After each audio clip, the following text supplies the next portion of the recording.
Hello and thanks for watching Truthout Interviews. I'm Ted Asregadoo. On this program, Dahr Jamail, a staff reporter for Truthout. He's also the author of The Will to Resist, Soldiers Who Refuse to Fight in Iraq and Afghanistan, and Beyond the Green Zone, Dispatches from an Unembedded Journalist in Occupied Iraq. Hello, Dahr. Welcome to Truthout Interviews. Good to be with you, Ted. Also on the program, William Rivers Pitt, who is Truthout's senior editor and lead columnist. He's also a New York Times and International best-selling author of 3 books. One is The War on Iraq, What Team Bush Doesn't Want You to Know. The Greatest Sedition is Silence, and House of Ill Repute, Reflections on War, Lies, and America's Ravaged Reputation. Hello, Will. Welcome back to Truthout Interviews. It's great to see you again. Both Dahr and Will have co-written a book called The Mass Destruction of Iraq, Why It Is Happening and Who is Responsible, which is available as an ebook through Amazon. Will, I'm going to start with you. As I was reading through your book, the one that you and Dahr had co-written, I was reminded of a quote from Plato. And it was in the Republic, and it was a small footnote ascribed to some other writing, perhaps just some notes that he had written. But he said quite succinctly that all wars are about money. This war was about trillions of dollars spent and millions, if not billions of dollars made. Maybe you could talk a little bit about the money aspect of this war. John Kenneth Galbraith once made a quote about what happens to the money when the stock market crashes. And he said very blithely, it's what happens to your lap when you stand up. And that's cute, but it's not accurate. In any war, in this war especially, the Vietnam War, every bullet fired, every meal eaten, every gallon of fuel used, every rocket fired, every rifle procured, every body bag filled, every uniform worn costs money. And that money is tax dollars spent by the government to and paid to people that you and I, unfortunately, will never get to meet. It is an incredibly lucrative process over and above the petroleum stores that were secured by this thing. But for a few companies, about 5,000 people, it was a 25-year-long payday. We have been at war in Iraq for going on 24 years now, and the meter has been running every second of every minute of every day of that war. You know, Dahr, you're a reporter in Iraq, and our news media was certainly complicit in telegraphing not only messages to here domestically in the United States, but also to the Iraqi people that we were coming in as liberators. As I was reading your book, one of the things I noticed that as things went south, and they did go south fairly fast in Iraq, we weren't greeted as liberators. Maybe we were greeted initially as liberators, but then we became anything but. We became more tyrannical on the ground. But there's this kind of gallows humor that pervades Iraqi culture, and as they look at the American occupiers. Maybe you could talk a little bit about that. One of the things that's overlooked throughout this whole situation is the really amazing culture of the Iraqi people. And yeah, I've traveled a lot of places around the world, and they're some of the warmest, most open, generous, kind, big-hearted people I've ever met. And with an amazing sense of humor. And that probably stems from how much direct violence and oppression they've suffered as a result of U.S. policy from '91 forward. Even we can go back a bit before that, considering that the U.S. backed Saddam even before that. So that means Iraqis have had to learn psychologically and spiritually how to cope with this one atrocity after another, like bomb shelters being bombed by U.S. warplanes, the bombings all through the sanctions, and then, you know, cap it off with this incredibly brutal and violent invasion and occupation. And so one of the big jokes I first came upon was every time anything went wrong, like you go with Iraqi into their house to interview them and they flip the switch and there's no electricity and they say, well, this is the freedom. Or, you know, you go out on the streets and there's just total bedlam and tanks going one way and people driving on the sidewalks another way, and they'd say, this is the freedom, you know. And so they would laugh about it, but then that gallows humor continued to darken into things like, well, today is better than tomorrow, you know, because they just knew that the situation continued to degrade over time. And so but that's how they coped with it. Most Iraqis couldn't leave. They didn't have that kind of privilege. Today an Iraqi passport is all but useless. And so even when I was in there last year, I would continue to hear things like, you know, jokes being made about this difficult situation because, you know, I would ask them about that and they would say, well, what else are we going to do? Yeah, Will, I want to circle back to the Project for a New American Century. This is a group in Washington that had essentially taken a decade to hatch a plan to occupy and reform the Gulf region and the Middle East. Talk a little bit about this, because they are a key player in our, if you want to call it, adventures in Iraq and then some. It was Norman Podhoretz, one of the original project signatories, that described the invasion of Iraq and the occupation as the reformation and modernization of Islam. This is the reason why these guys, and this is the reason why we put this book together. Where you hear people like Don Rumsfeld, Dick Cheney, and all these other people coming out of Bill Kristol, coming out of the woodwork, screaming about what a disaster is going on in Iraq and we never should have left and it's Obama's fault and all of this crap. These are all Project for a New American Century people. The whole plan from the get-go was to invade, overthrow, and occupy Iraq, create a permanent military presence there, which is happening because the embassy we have over there right now is like the Pentagon of the Middle East. It's huge. It's the biggest embassy, biggest American embassy in the world. The idea was to lock ourselves in there, be there forever, and slowly but surely knock off other states within the region. It was also a suicide mission that thousands of American soldiers and hundreds of thousands, if not millions of Iraqis and now Syrians are paying for. One of the things that, again, gets overlooked in the conversation about all of this is that the chaos in Syria, which has spilled over into Iraq, is happening to no small degree because the invasion pushed millions of refugees into Syria. Syria went sideways, fell apart, wound up in civil war, which has now spilled over back into Iraq again. It's like a fused loop. And all of it came because these guys in Washington thought that they could play the Game of Thrones in this particular part of the world. I would say that if the Project for a New American Century was successful, it was successful domestically in getting the money that they needed to start this war.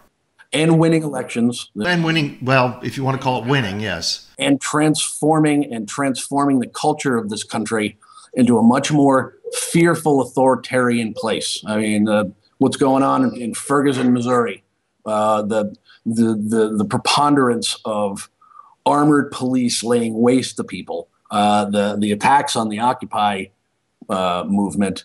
It's a much more hyper-militarized, fearful country that we live in right now, to no small degree because of what these project people managed to pull off. A lot of people will tell you, and I, in a cold light of day, I would be one of them, that George W. Bush was the worst president we've ever had in our life, in the country's history. But if you look at it from their perspective, he's the most successful president in American history. He came in and got everything he wanted.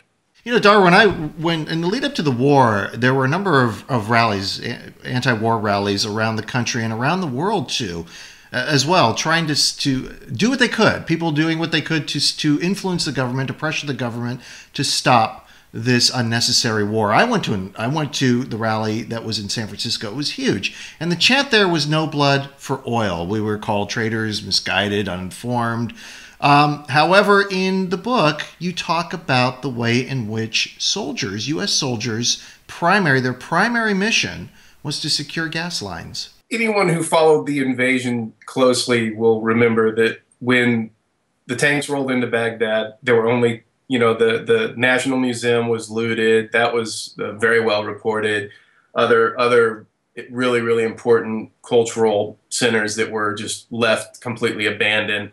And there were only two ministries where the U.S. rolled in and made priority to protect. Everything else was basically left to the looters. And it was the Ministry of Interior, and that was because that way they had all the files from the Mukhabarat, Saddam's Secret Service, in order to keep control of the country and know the inner workings of it. And the second was the Ministry of Oil. That was absolutely calculated, not by accident, not happenstance whatsoever. And then we look at again, how troops were deployed around the country during the occupation. The oil fields were secured. The oil lines were guarded heavily by U.S. troops. I interviewed troops personally, several troops who said, yeah, my job going in was to go to this particular area of this particular oil line and sit there in my tank and guard it. And then what was also shocking was immediately, and keeping in mind that before the occupation, a long gas line in Iraq meant one car in front of you, and gas was on it was pennies on the liter, basically. I mean, it was so cheap, people would use it for cleaning things. And then fast forward into just a few months into the occupation, gas prices started to immediately escalate. And then a few months later, we started seeing long gas lines, like 1970s in the U.S. style gas lines. I would interview people who literally would sleep in their cars because it took them 2 days to fill their tanks. Gas rationing started, this kind of thing. So it was very, very clear when the U.S. went in that what the priority was. It was to gain secure of the oil industry in Iraq. And of course, they've struggled since then to maintain control and get open, full access. And yet we now have all the majors do have toes in the door, feet in the door. And in the cases of Kurdistan, they are through the door, where just the other week, Kurdish oil started being offloaded in a port in Houston, Texas. So it's taken a while, but we now see very, very clear evidence of Iraqi oil coming to the West. And, of course, the majors making a lot of money off it in the process. One of the things that you talked about in article after article was not only your critique of the Bush administration was certainly front and center, but there was another critique, and that is the media in this country, how complicit they were with essentially ginning up and being on propaganda wing for the Bush administration in this war. CNN, MSNBC, certainly Fox News, even the New York Times. This was part of a money grab, right? Especially the New York Times, yes. And this was part of a money grab as well. Absolutely was. It bears mention that CNN's viewership went up 500% after September 11th. That's advertising dollars. That's everything. That's the lifeblood. There's a story that I always tell about my experience with MSNBC. It cracks me up. I mean, obviously Rachel Maddow was wonderful. Chris Hayes is great. Keith Olbermann, while he was there, was still good. And everybody sort of convinced themselves that MSNBC is some liberal bastion. But right after my Iraq book came out in February of 2003, I got a telephone call from a producer for an MSNBC news show. She wanted me. She said, "Oh, I read your book. You loved your book. Your book was great." All the the standard crap. And we want you to come on the show and talk about, because Hans Blix had just gone in to do the weapons inspections. We want you to come on and talk about the weapons inspections. I'm like, okay, great. I'd be happy to. Well, we want you to talk about how Hans Blix isn't doing a very good job and that the president should ignore him. I was in the car at the time. It was for sure the first cell phone call I ever got while driving, and I nearly put my car into the Charles River. You read my book? You think I'm going to come on You think I'm going to come on your show and talk about how the inspectors are doing a bad job? They've been there for 100 hours. How about this? Let's let the inspectors do their jobs, and maybe we avoid a terrible war. And the woman laughed at me and hung up. That's your television news. I am sure the very next phone call that she made, she found somebody who would come on and say exactly what she wanted to say for their 35 seconds of airtime and their, the buffing of their credentials. From what you're saying, the script is already written. They're just looking for people to fill the role. Precisely. It's the narrowing of debate. And within the narrow scope of debate, you can be a little bit on the left or a little bit on the right, but you can't talk about this over here because that's just not done. As you went through this book, and I'll start with you, Dahr, and putting these pieces together for the book, and then looking at the current situation in Iraq, what's your assessment?